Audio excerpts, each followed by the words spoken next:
Hello and welcome to Taylor Talks Comics. Today we're going to talk about the original Eastman and Laird run of TMNT collected in these beautiful formats by IDW.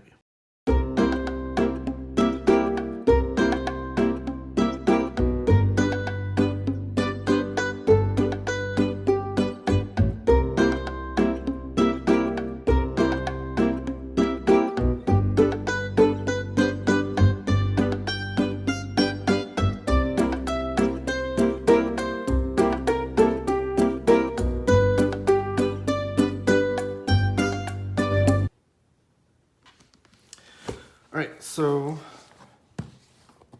today we're going to talk about all these great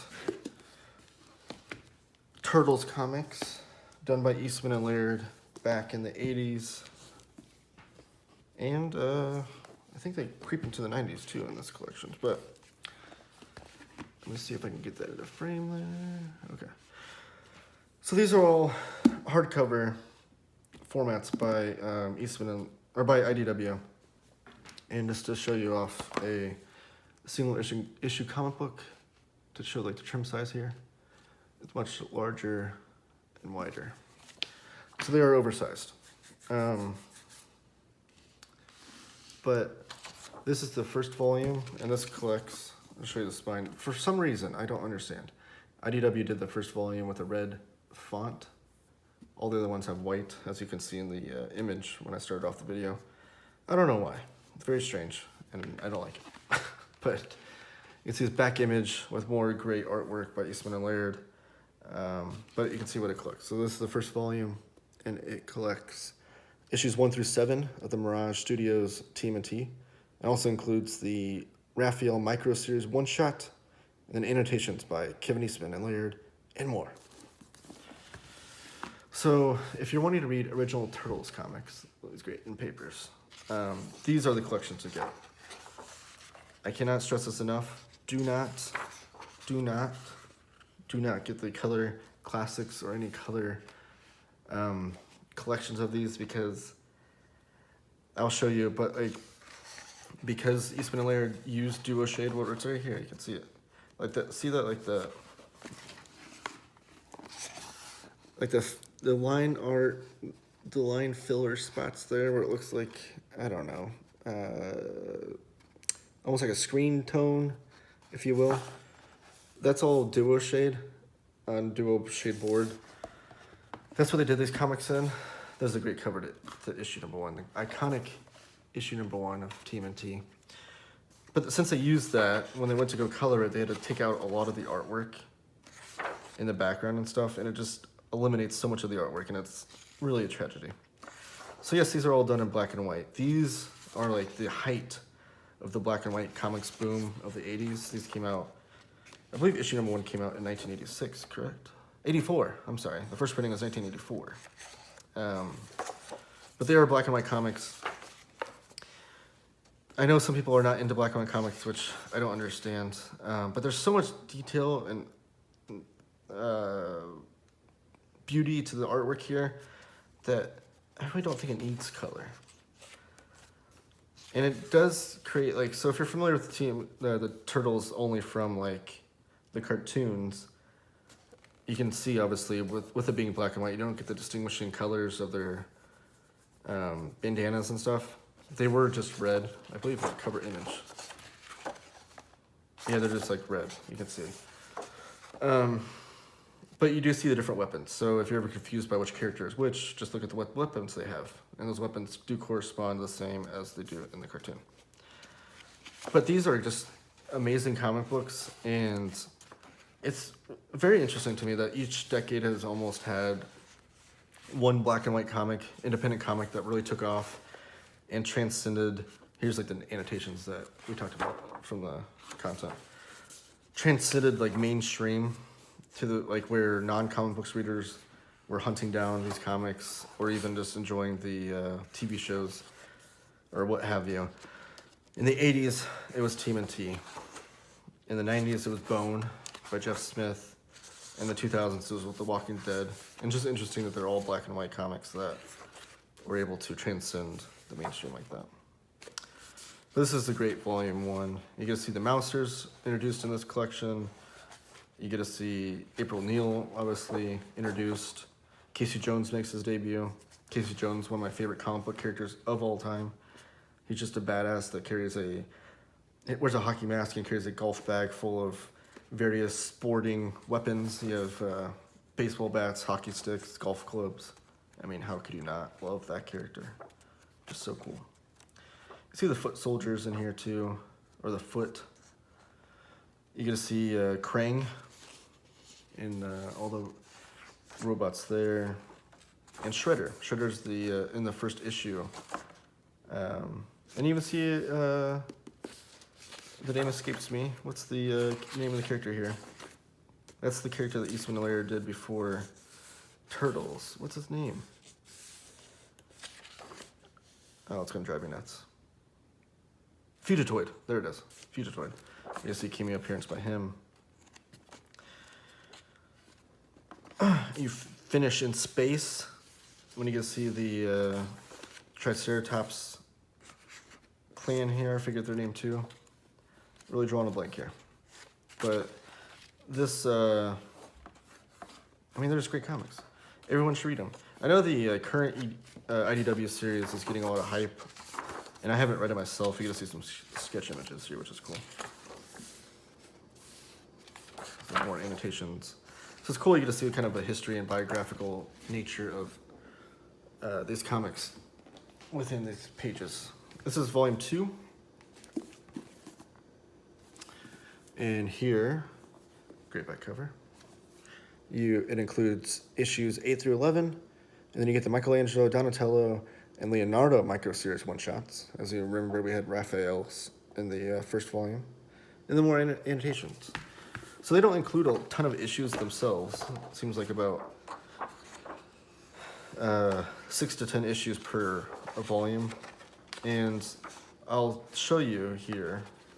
This is a great cover too, showing a lot of snow, because it does take place in New York. The Christmas aliens for this issue. But it does take place in New York, so I always mention too that when all these comics take place in New York, I want to see some snow issues, because that's such a big portion of the weather in New York, and it seems like the comics always takes place in summertime.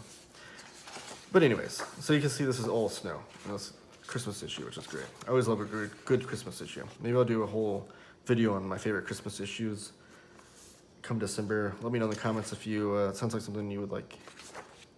There's more annotations and layouts and such. And this is guest starring Cerebus. This is Cerebus by Dave Sim, guest stars in this issue. And I don't know if did I just mention that? There will be issues that are not present in these collections. These only include the issues that Eastman and Laird did the artwork for. There's Cerebus right there. And I'm surprised that made it into this collection, because I believe Dave Sim pulled the ability for them to reprint this comic book issue in a lot of other collections, but it's in here, so that's great. But this is just more great turtle action. And you can really see the style start to develop too with Eastman and Laird. But I love their figure drawing too. It just reminds me it has like some Kirby-ish qualities to the anatomy, and how it's not 100% accurate anatomically, but you get like a great gun image there. And I wish I was more clear on the breakdowns of like what Eastman did and what Laird did, because it was very much kind of a jam comic, as far as like, it wasn't like one did the pencils, one did the inks, or what have you. It was more of like, you do these characters on these pages, and then I'll go back and finish in the backgrounds, or vice versa, you know. So I wish I was more familiar with the background of that, as far as how that broke down, but I'm not. Casey Jones. So, oh, sorry, there's a cool image that I wanted to go back to. In the back matter of this one just has more annotations, more sketches, more character designs, and what have you. So, like I said, you get to learn more about Eastman and Laird and the Turtles in there. Maybe they do talk about the breakdowns there. Maybe I need to focus more in on reading that. So this is volume 3. This one you get Krang on the cover, or the spine. And I do have to say too, you'll notice in the first image I had before, in the intro of this video, the spine images don't connect or anything, but they look like they were designed that way. You get Casey Jones up there. But I don't know, kind of interesting. But so this issue, or this volume here, includes Mirage Studios Turtles 12, 14, 15, 16, or 17. So it skips issues 13 and issue 16, and issue 18, and then you get 19 through 21. The story is survival. They tell you all the stories you get here, and more annotations. So like I said, these only include the comics that Eastman and Laird were doing for Turtles, and they skip any ones that a fill-in artist did.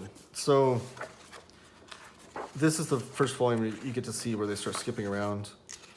And what happened was, that's a great image right there. What happened was that since Eastman and Laird, since TMNT blew up, which if you're familiar with their background, they blew up in pop culture. There was there are more comic books, the Adventures comics that are based on the cartoon. Then the cartoon blew up. That's a great image right there. In this issue, Casey Jones. All the covers are great too. I love it. I think there's a collection of all the covers that I might have to punt down. But there is, and then there's toys, movies, everything, the Domebot, everything blew up. And because of that, Eastman and Laird, who still wanted some control over those things, they didn't want to just sell off the creative rights to these characters. They were busy. And with that busy schedule came the fact that they weren't able to continue the comic book on their own, and they had fill-in artists do it, which made for some great content. That's a great image right there. Look at it. So cool.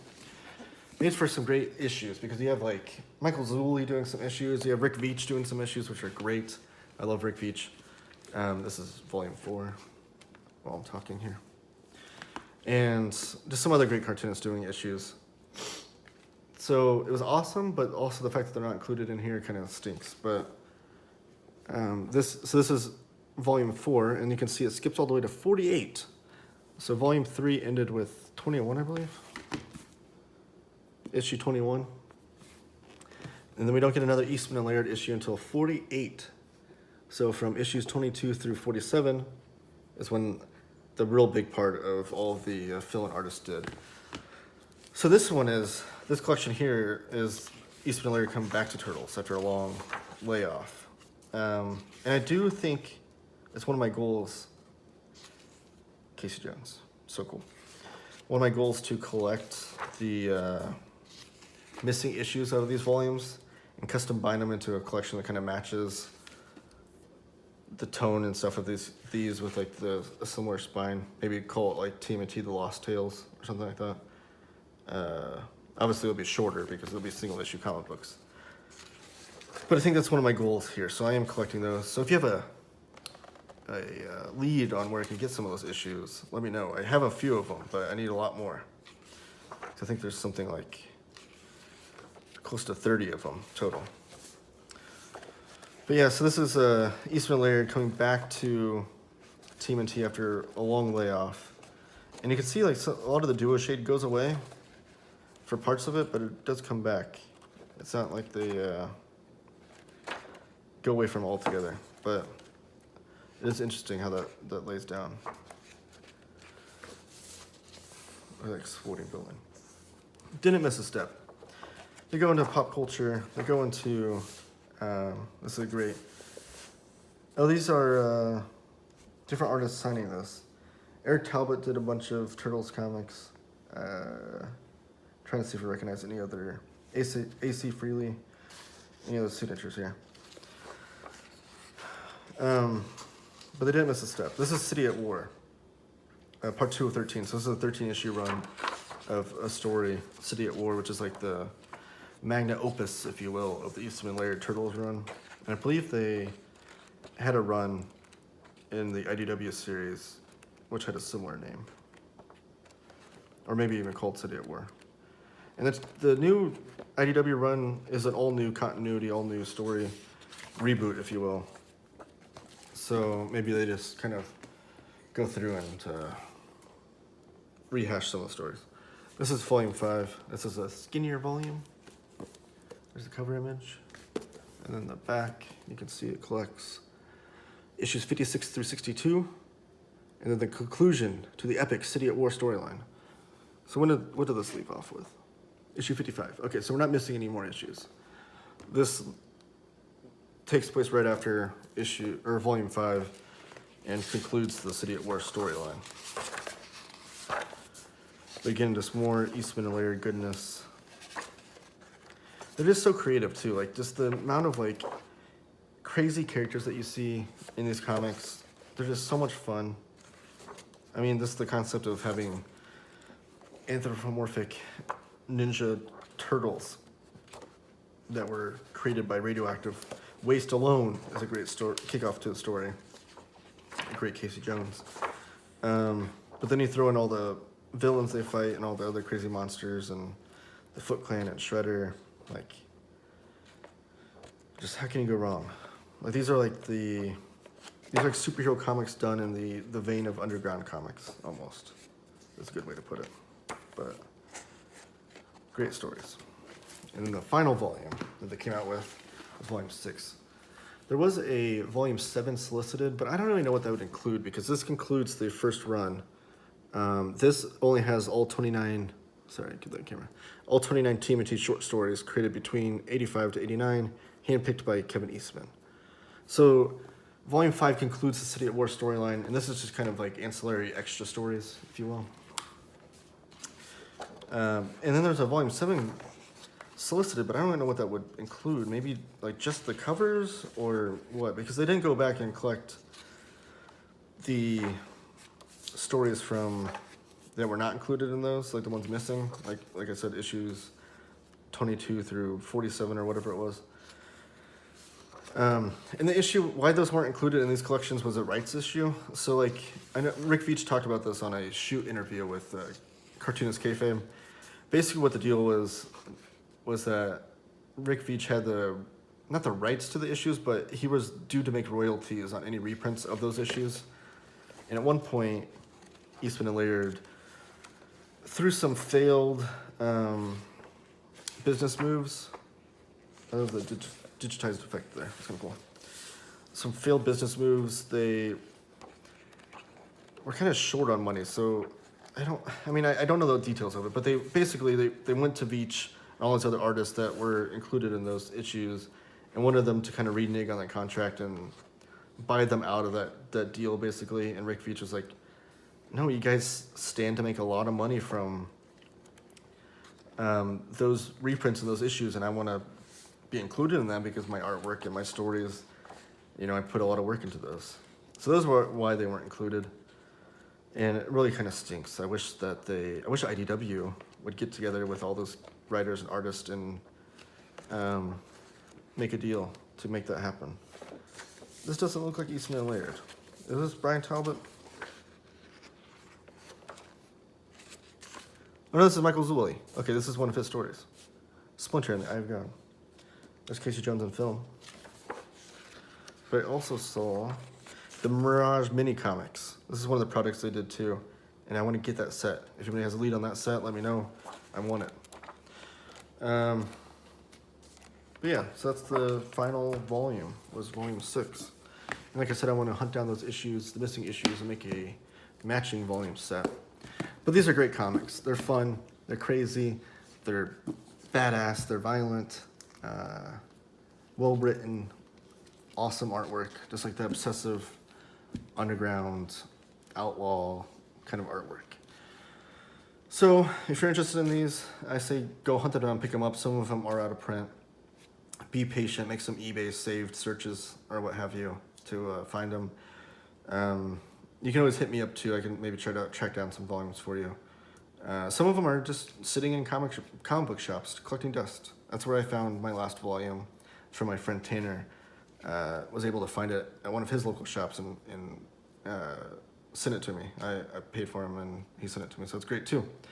I always have friends across the country looking for comic books with you. But let me know down below if you enjoyed these or if you're going to hunt these down because of this. what your favorite TMNT comics books are, anything like that. I love talking turtles. And then like the video, subscribe, comment below, share it with your friends, do all those cool things. Thanks for watching.